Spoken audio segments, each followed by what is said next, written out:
Después de haber visto los dos vídeos que tenéis aquí arriba sobre el contexto del barroco, Killing Me Softly, creo que se llama. Después de haber visto estos dos vídeos sobre el contexto del barroco, ¿sí? Tenéis también aquí un vídeo sobre las características de la literatura del barroco, pero este lo podéis ver después, Este lo podéis ver después, cuando hayamos visto ya la literatura del barroco. A ver, después de los vídeos os podéis imaginar que si hay dos rasgos del pensamiento barroco que destacan, ahora no hablo de la literatura, hablo del pensamiento barroco. Si hay dos rasgos del pensamiento barroco que destacan, son la visión pesimista de la vida, como consecuencia de esa crisis a la que me he venido refiriendo constantemente como uno de los ejes fundamentales de la época del siglo XVII en España. El mundo se va a reconocer como algo vano, como algo transitorio, como un lugar oscuro. Si os habéis fijado en cómo son los cuadros, en cómo es la pintura del barroco, habéis visto que es una pintura en general oscura, muchas veces con contraste, con a lo mejor un rayo de luz, pero en realidad con todo, pues justamente con esa atmósfera de pesimismo y de oscuridad a la que me vengo refiriendo, Además de todo eso, claro, vamos a encontrarnos con temas fundamentales como el tempus fugit o el memento mori. ¿Qué es esto? Sí, hay un tópico latino para el barroco, para el Renacimiento, que es el del carpe diem, aprovecha la vida, disfruta de la vida. En el caso del barroco, el tópico que mejor lo define es el memento mori, recuerda que vas a morir. O tempus fugit, el tiempo pasa muy rápido, te vas a morir, y como no hayas sido bueno te vas a ir al infierno. Y de hecho hay cuadros en los que aparece, a ver si encuentro esto, hay uno muy famoso, los embajadores, a ver si... Aquí está, vale. Si os fijáis en este cuadro de aquí, es un cuadro barroco, no es un cuadro español, pero es un cuadro barroco. ¿Veis lo que hay aquí abajo? ¿Veis lo que hay aquí abajo? Esto es una calavera. Si estuvierais en la perspectiva correcta, claro, tendríais que verla desde aquí abajo y tendríais que ver el cuadro subido, levantado. Si vierais el cuadro, aquí veréis una calavera enorme.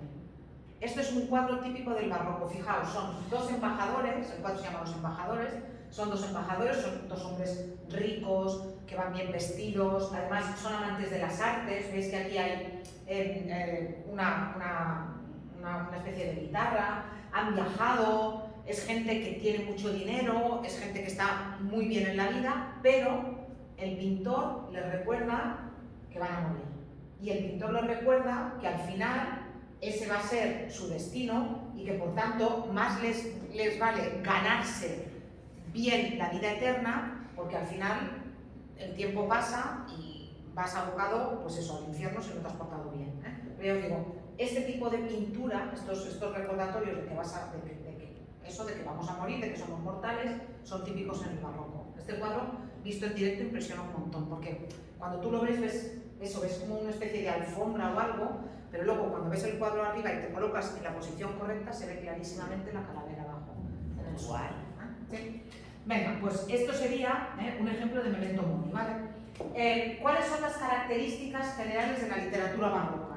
Bueno, pues como es barroco, y ya hemos dicho que lo barroco es recargado, vamos a encontrarnos con el gusto por la exageración.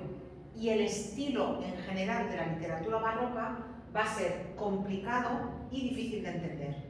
La literatura barroca va a ser, así como la literatura del Renacimiento buscaba la sencillez, buscaba el equilibrio, buscaba decir las cosas de forma clara para que la gente se acercara a la literatura en general. Ya está que nosotros decimos, vale, es que Garcilaso es muy difícil, pero tenéis que pensar que Garcilaso es del siglo XVI. O sea, Garcilaso tiene 500 años. Es normal que nos resulte difícil Garcilaso, pero en su momento era fácil de entender.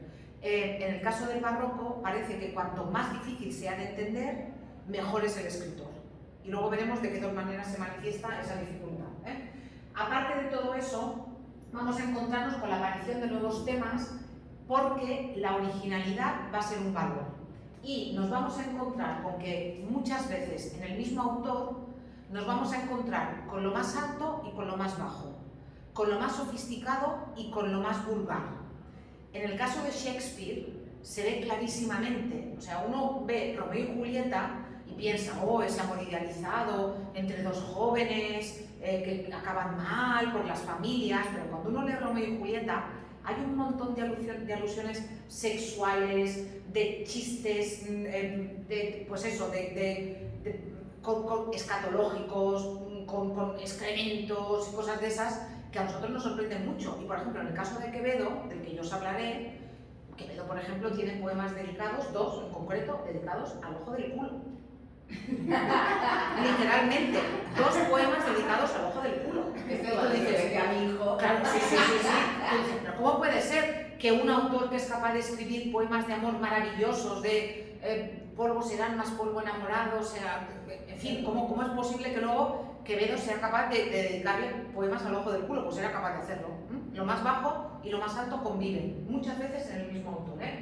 Se crea esa sensación de retorcimiento mediante frases muy forzadas y un lenguaje muy expresivo, lleno de recursos y muy difícil de entender. En general, la literatura barroca es una literatura difícil de entender. Y, como os he dicho, muchas veces dentro del mismo autor encontramos contrastes, no solamente en los temas, sino también en la forma de escribir. El mismo Quevedo tiene poemas que son dificilísimos de entender y poemas que son mucho más sencillos. O dentro del teatro vamos a encontrarnos autores como Lope de Vega, que son capaces de combinar textos muy complejos con textos mucho más sencillos, depende de lo que quisiera expresar en ese momento.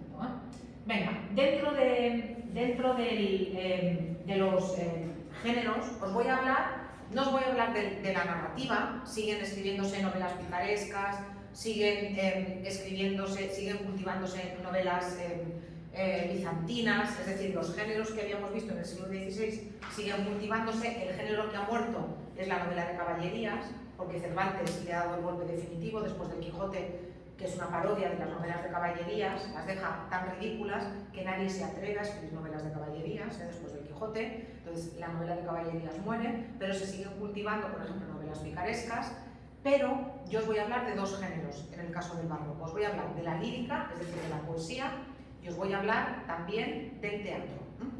Dentro de la poesía vamos a encontrarnos con temas que no habían aparecido en el Renacimiento.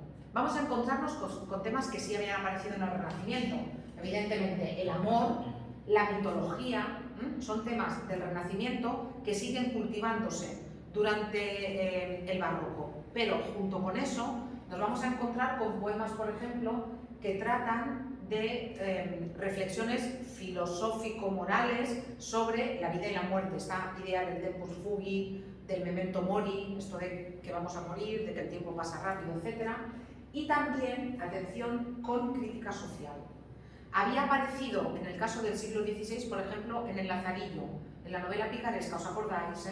El Lázaro con esos amos que tiene, que va pasando de mano en mano hasta el final de su vida, con la mujer del arcipreste, etc.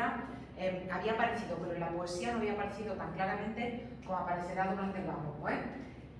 Y los autores se dividen en 2 tendencias literarias. Los poetas, durante el barroco, se van a situar en 2 tendencias literarias.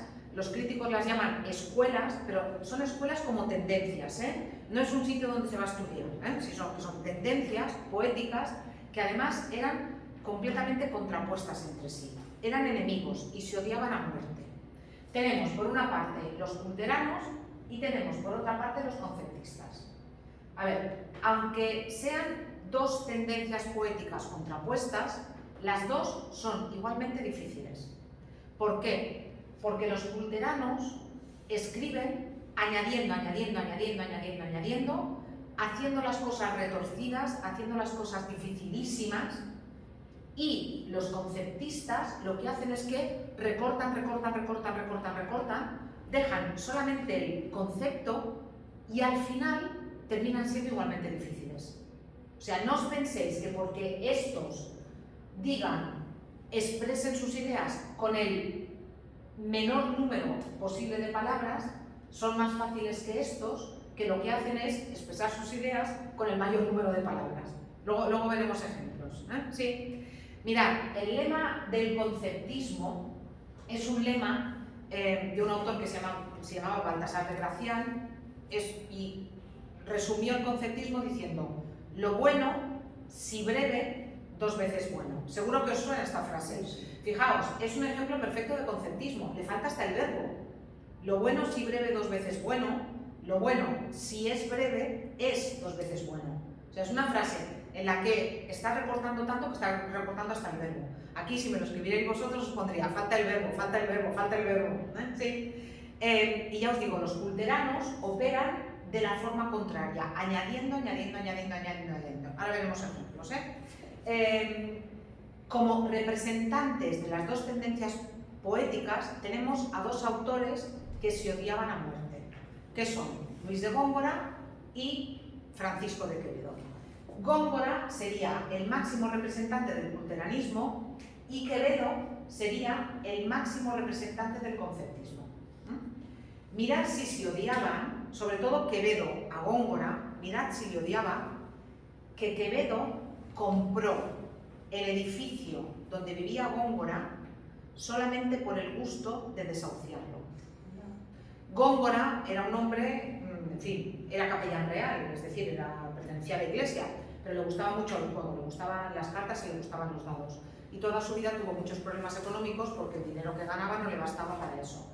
Al final de su vida, además, le dio, no sé, en aquella época se llamaba una apoplejía, le debió dar un ictus o se quedó ciego, vivía con una sobrina suya y estaba en la miseria. Y lo único que tenía era un pisito muy pequeño, en lo que hoy en día es el barrio de las Letras de Madrid, un pisito muy pequeño con dos habitaciones muy pequeñas. Entonces, Quevedo compró el edificio y una mañana que Góngora salió con su sobrina a misa, cuando volvieron de la iglesia, resulta que la sobrina vio cómo desde el piso donde ellos vivían estaba Quevedo tirando por la ventana las pocas cosas que Góngora tenía y la gente abajo recogiéndolas porque Quevedo, como Góngora no había pagado el alquiler, aprovechó para desahuciarlo.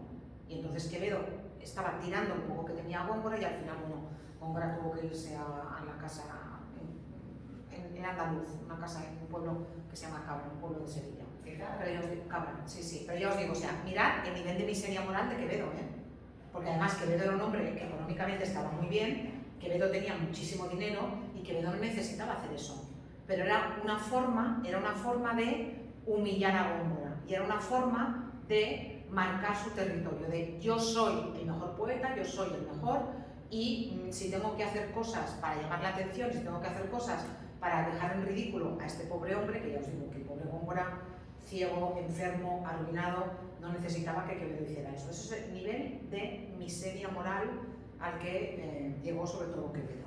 No era muy buena persona Quevedo, ya os digo yo, muy buen escritor, pero no era muy buena persona. Y mirad,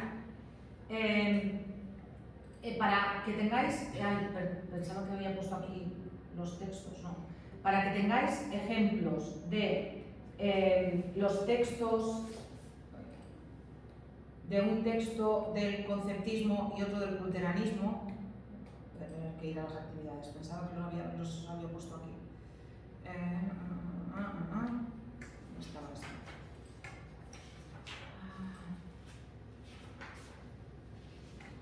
Vale, mirad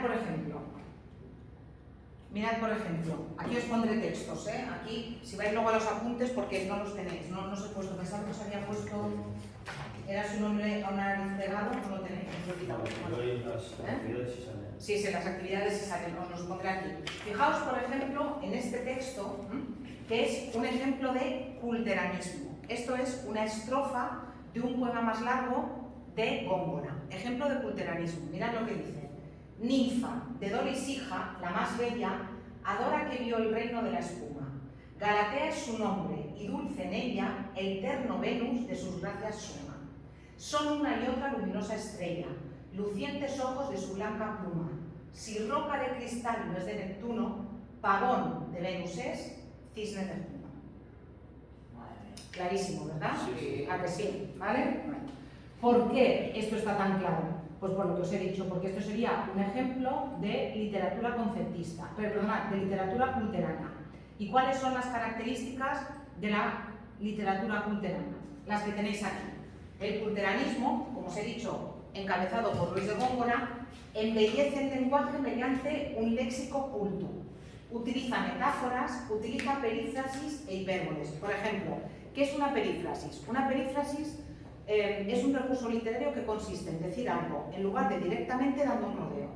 Por ejemplo, Luis de Góngora, en lugar de decir era la primavera, dirá era del año la estación florida.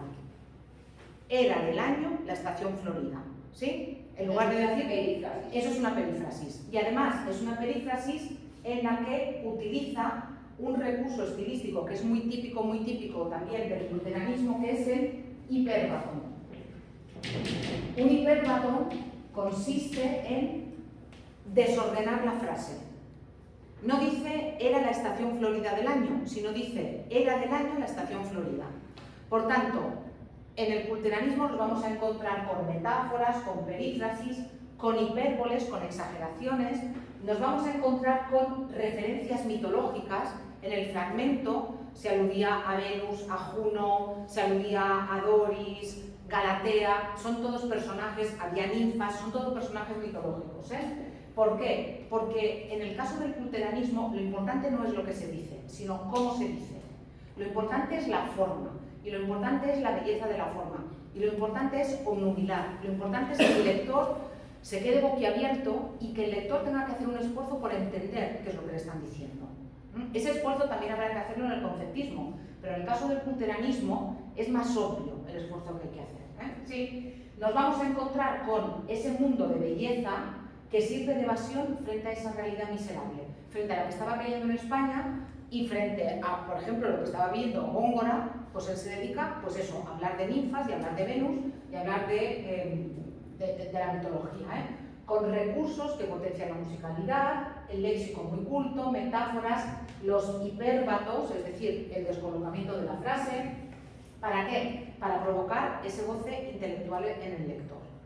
En el caso del conceptismo, que estaría representado fundamentalmente por Francisco de Quevedo, de lo que se trataría no sería de añadir, sino que se trataría de recortar y al final dejar como el esqueleto de la idea. No la idea desarrollada, sino simplemente el esqueleto de la idea. Y vamos a encontrarnos con muchísimos juegos verbales. Por ejemplo, en un momento dado, Quevedo habla de la gente que juega en las mesas de juego. Y dice, en un momento dado, con dados se pierden con dados. ¿Vale? Esto sería un ejemplo de lenguaje conceptista. Jugando a los dados, al final acabas perdiendo tu fortuna y el que esconde acaba perdiendo el condado, acaba perdiendo sus tierras, porque se lo juega todo. Esto sería un ejemplo de conceptismo. En este caso, es un calambur, sí, es un calambur. Es un calambur. En este caso, los juegos, bueno, las paradojas, los calambures, son juegos de palabras. El término sería más general y así me decís calambur, ya vamos, de maravilla. Las antítesis, juntar lo contrario en el mismo verso y, como os he dicho, expresar el mayor número de ideas con las menores palabras posibles. Si alguien se anima a hacer las actividades de refuerzo, vais a ver que tenéis una actividad sobre una película deliciosa que es El perro del hortelano. El perro del hortelano, aquí la tenéis subida, no la tenéis subida, esto es una página. El perro del hortelano es una película que hizo Pilar Miró basada en una obra de teatro de Lope de Vega y es una obra de teatro que está llena de juegos conceptistas. Es la historia de una condesa que está enamorada de su secretario, pero no se puede casar con él porque él es de baja condición y ella es una condesa. Entonces, ella es el perro del hortelano, la condesa es el perro del hortelano, porque le da alas a él y cuando él se le declara, ella lo rechaza, entonces luego él se declara a una criada cuando la condesa ve que se le va a ir con la criada, se enfada también, entonces en un momento dado él le dice, eres como el perro del hortelano, que ni comes ni dejas comer. Y tenéis una actividad de unos minutos concretos de la obra, os he puesto como 6 o 7 minutos para que veáis, y en esos 6 o 7 minutos veréis un buen ejemplo de lenguaje conceptista. También tendríais un buen ejemplo de lenguaje conceptista en el poema famosísimo Érase un hombre a una nariz pegando, que dedicó Quevedo a Góngora. Aunque no se diga Góngora, todo el mundo sabe que se lo dedicó, aquí no me gusta porque no se ve bien, es un soneto, es un soneto. ¿Os acordáis de cómo era el soneto, verdad?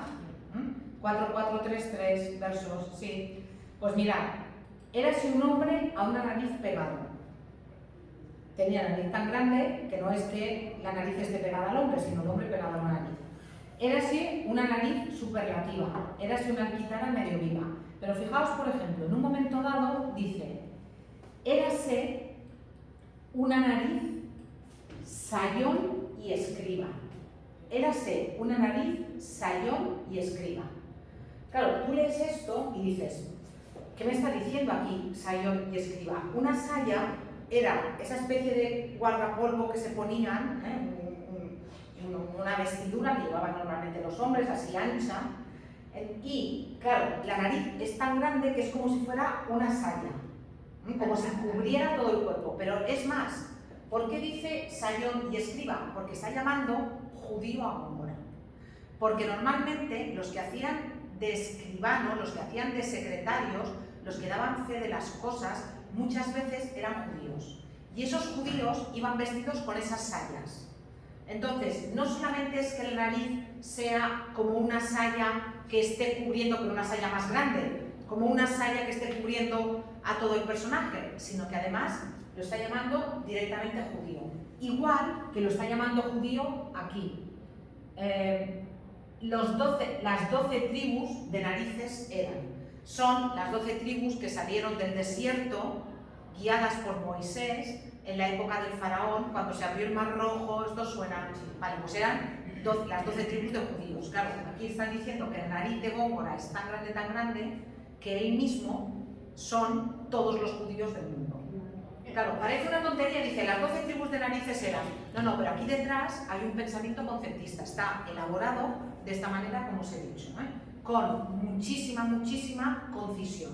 En sayón y escriba, fijaos, en 2 palabras, sayón y escriba todo lo que está diciendo. Entonces, el conceptismo no es más fácil que el culteranismo, Parece que como es breve, tiene que ser más fácil, pero no es así, es igualmente difícil. Son difíciles las 2 tendencias de la poesía del barroco, tanto la del culteranismo como la del conceptismo. Aquí tenéis un vídeo en el que se explica la poesía del siglo XVII, por si lo queréis mirar. Y aquí ya os digo, os pondré 2 ejemplos de poema culterano y de poema conceptista. Os pondré aquí 2 textos para que veáis la diferencia y luego tenéis una actividad para hacerlo. ¿De acuerdo?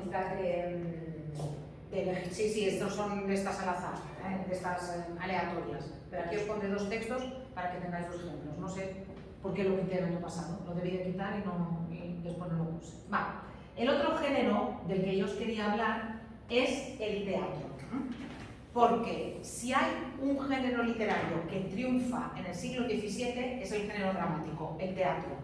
Como habéis visto antes en el vídeo, cuando se hablaba de los corrales de comedias, como os he dicho antes, todo el mundo iba al teatro. Iban al teatro los criados, iban al teatro los señores, iban al teatro los que pedían en la puerta de la iglesia una moneda para comer, se la gastaban en el teatro, y el teatro se acaba convirtiendo en una afición tan grande, que cuando muere Lope de Vega,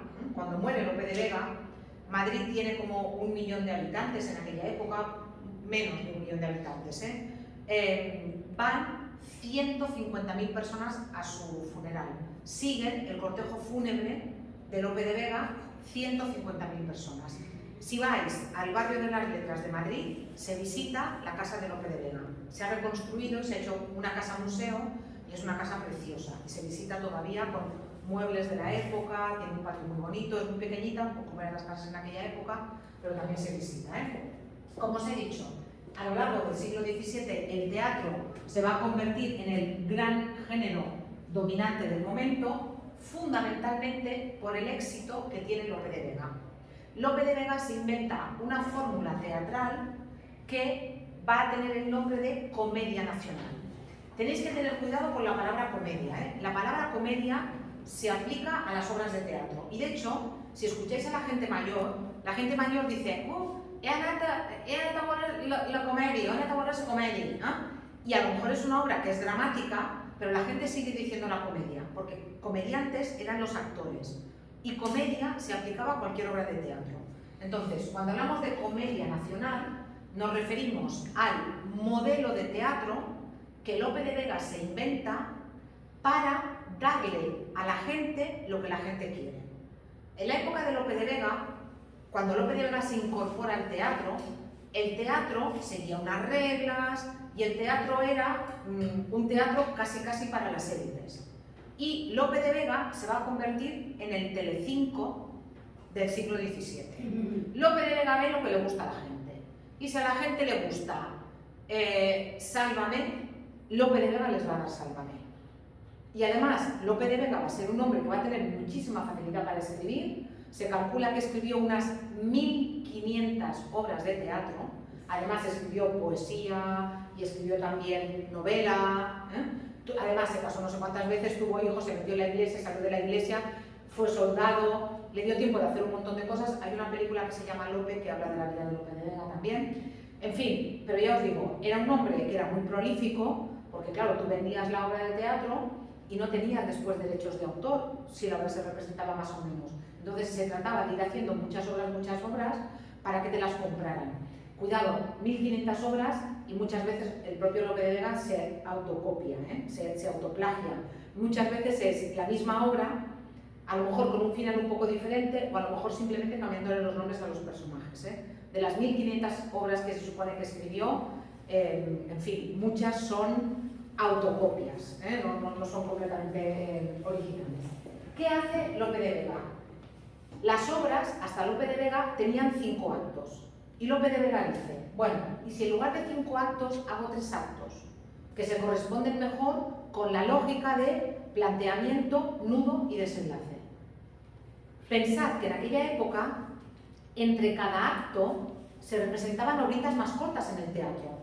De manera que si tú hacías 5 actos, la trama principal estaba interrumpida constantemente, porque entre el primer acto y el segundo se hacía una obrita corta que no tenía nada que ver con, que era otro tema completamente diferente, no tenía nada que ver con la obra principal. Bueno, porque ir al teatro era pasarte todo el día en el teatro, Además se comía en el teatro, se bebía, se chillaba. Resulta que si alguien se sabía la obra o la tenía escrita porque alguien se la había pasado, muchas veces el que estaba en la obra de teatro se adelantaba al actor y hacía, y hacía de actor y había, era un show, no tenía nada que ver con el teatro hoy en día, que es más serio, pero el hecho de que se interrumpieran tanto las obras hacía que la gente perdiera el hilo. Lope de Vega lo concentra, vamos a hacer solamente 3 actos. Lope de Vega, ¿qué hace? Va a utilizar solamente el verso en el teatro. Si veis El perro del hortelano, que está basada, como os he dicho, en una obra de Lope de Vega, está completamente dicha en verso. Pero en lugar de utilizar siempre el mismo tipo de verso, va a adaptar el verso al tipo de escenas. Si la escena es más rápida, va a utilizar versos más cortos. Si la escena es entre criados, va a utilizar formas más populares.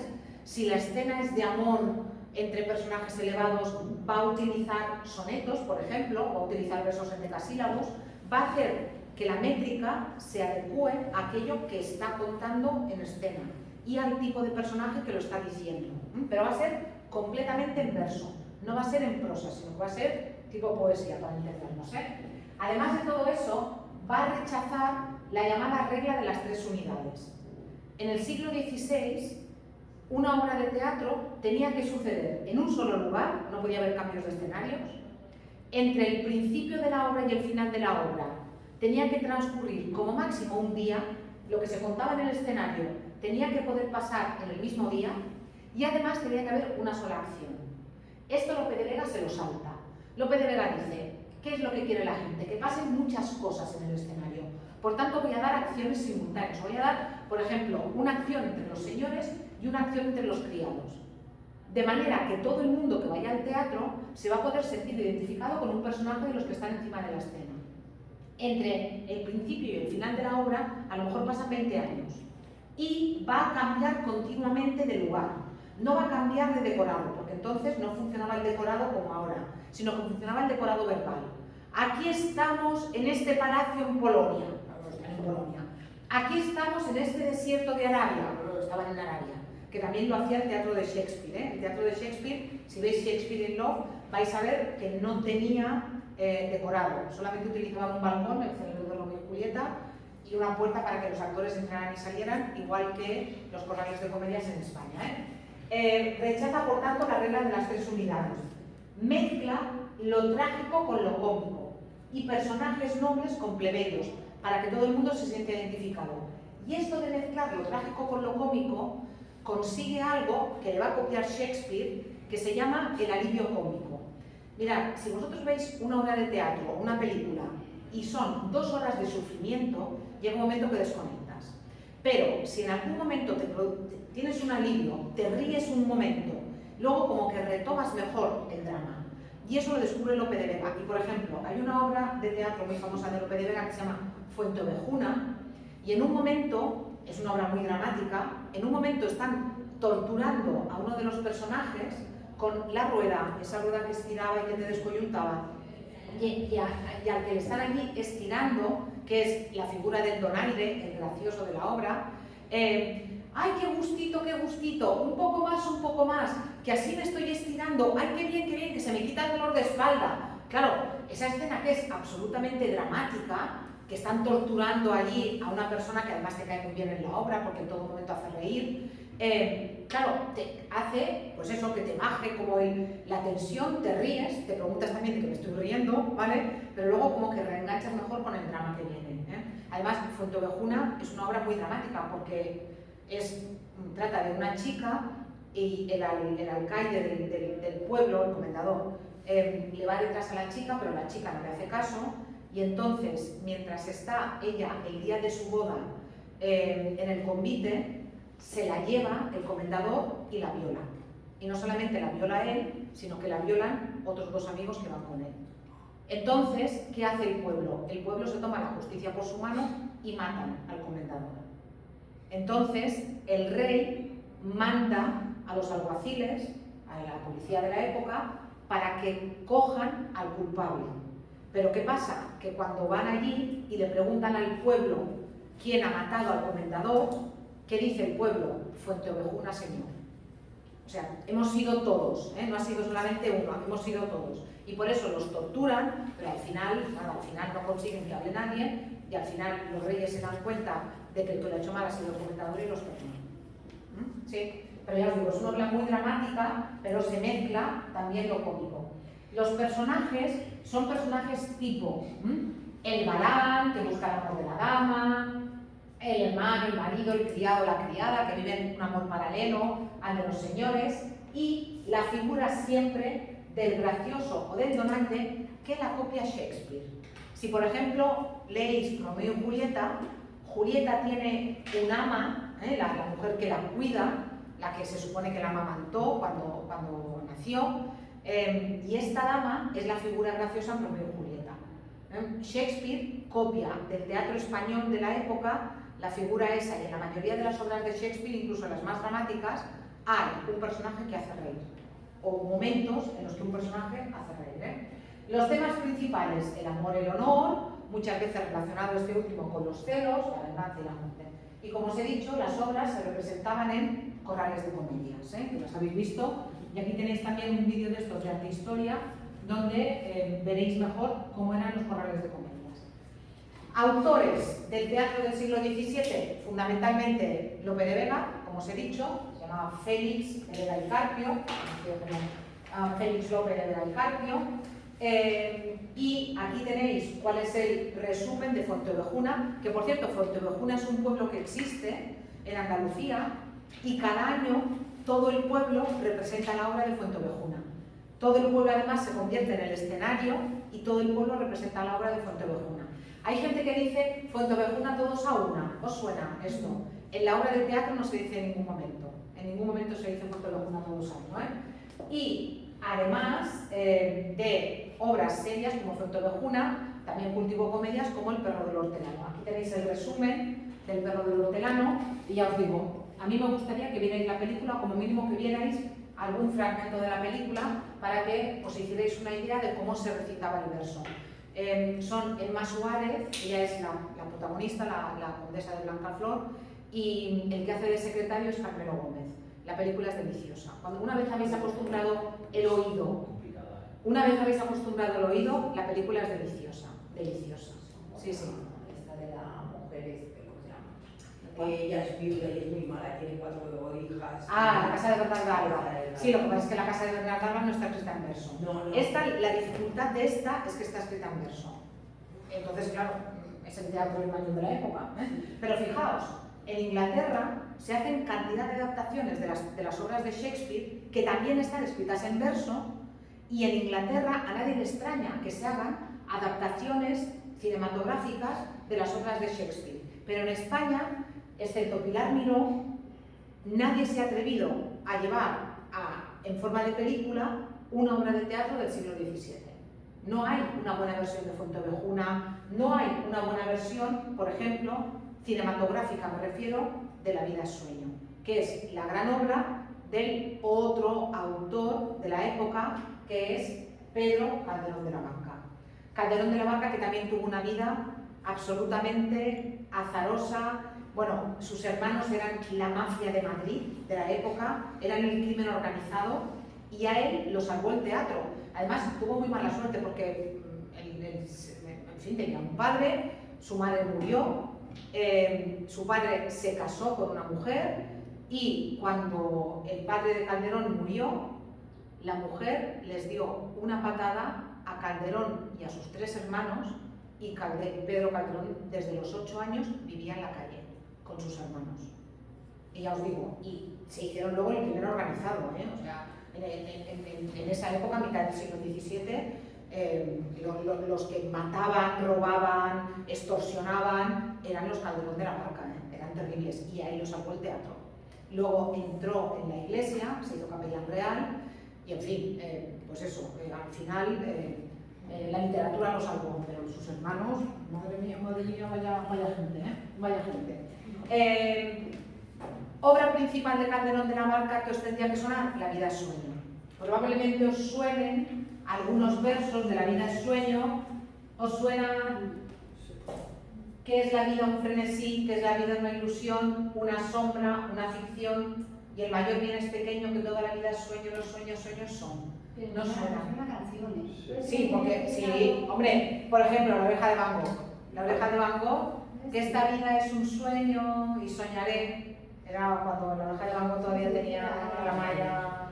Sí, vale, pues es una frase que se utiliza muchísimo y que viene justamente de esta obra de Calderón. La obra es muy interesante, por cierto, el domingo la voy a ver a Madrid, porque hay una versión nueva y el domingo la voy a ver a Madrid. La obra trata de lo siguiente: nace un niño que es el hijo de los reyes de Polonia, y cuando este niño nace, lo llevan a un mago para que el mago, el brujo, les diga cuál es el futuro que le espera al niño. Y entonces el brujo les dice a los padres: este niño va a ser un rey terrible, va a ser un desastre para el país y va a intentar derrocar a su padre. Claro, ¿qué hacen los padres? Frente a eso dicen: uy, esto no puede ser, lo que vamos a hacer es, no lo vamos a matar, pero lo vamos a meter en una celda, lo vamos a tener allí, que se críe en la celda con un criado que lo cuide, y nosotros vamos a tener más hijos. Entonces ese lo vamos a tener allí en la celda y ya está. Pero ¿qué pasa? Que van pasando los años y los reyes no tienen más hijos. Segismundo, que es así como se llama el niño, va creciendo, crece y se hace un adulto, pero él cree que el mundo es su celda. Y no ha tenido contacto con nadie más que con el criado, y no sabe nada más del mundo que lo que el criado le cuenta y que lo que él ve en su celda. Y él piensa que la gente vive así como vive él. Claro, cuando los reyes ven que no tienen hijos, dicen: ¿Y si los augurios están equivocados?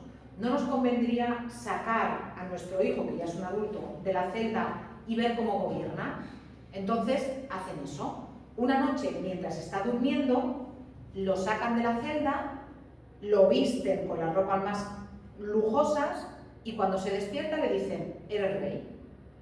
Claro, de repente se ve en un palacio, de repente ve que todo el mundo le obedece, de repente ve una mujer que no había visto ninguna, os podéis imaginar, la intenta violar, al que le lleva la contraria lo tira por la ventana y se convierte en un rey terrible, terrible, terrible. Claro, se convierte en un rey terrible, ¿por qué? Porque es una persona asocial.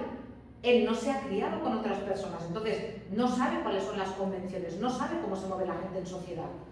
Entonces, claro, los padres, ante eso, aprovechando otra noche que está durmiendo, ¿qué hacen?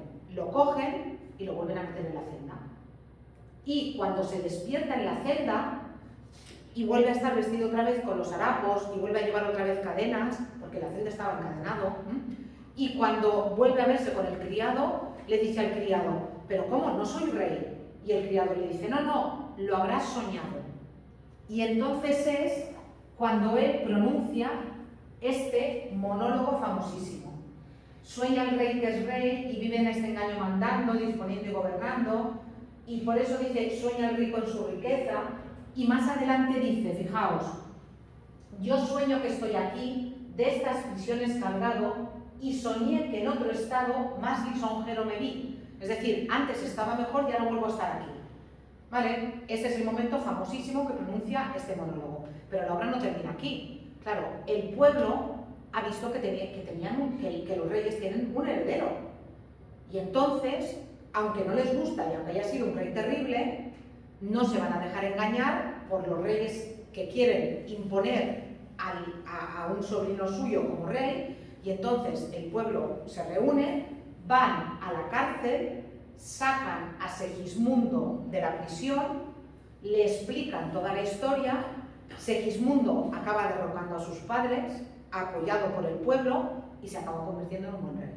Cuando aprende cómo funciona la sociedad, Segismundo acaba siendo un rey. Pero en realidad la obra trata de eso, de la diferencia que hay entre el vivir y el soñar, y en que las ilusiones que nos hacemos, que al final de verdad vivimos, de verdad nos despertamos cuando morimos, o pues justamente eso, lo ilusorio de todo, que es uno de los grandes temas del barroco, es el tema que se trata en La vida es sueño.